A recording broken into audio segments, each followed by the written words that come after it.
Jenny, what about you? I am very impressed by Nick's might Christmas invite dinner. you No, next year. I'm not a vegan. I'm not a vegan. And would you ever consider it?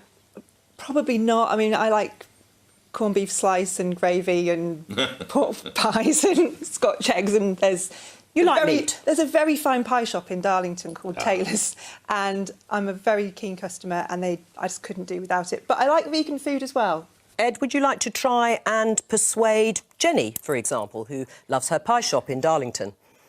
Absolutely. I mean, Jenny, the question that we have to ask ourselves is what has higher value, sensory pleasure, the enjoyment we get from eating these animal products, or the lives of these sentient beings? Because when we say that we are allowed to do what we do to animals because we enjoy how they taste, we're saying that the 15 minutes or so of sensory pleasure that we get from consuming them has higher value and is worth more than their entire existence. Because of course, when we eat animal products, including dairy and eggs, an animal's autonomy has been denied to them. They've been exploited throughout their entire life, and they all end up in a slaughterhouse where they're put in a gas chamber or have their throat cut. All right, so that's the question. Jenny, are you persuaded?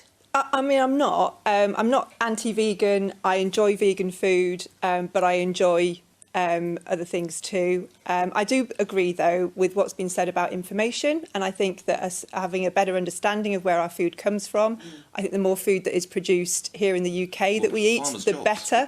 Farmers' jobs, very important. And actually, when we're looking at... What does have higher value, taste or life? Livelihoods.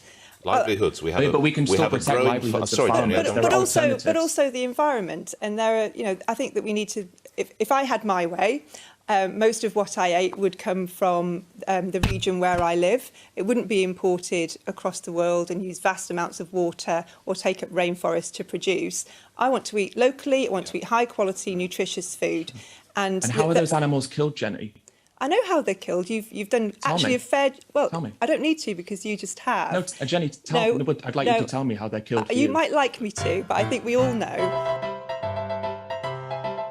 And they all end up in a slaughterhouse where they're put in a gas chamber or have their throat cut. And they all end up in a slaughterhouse where they're put in a gas chamber or have their throat cut.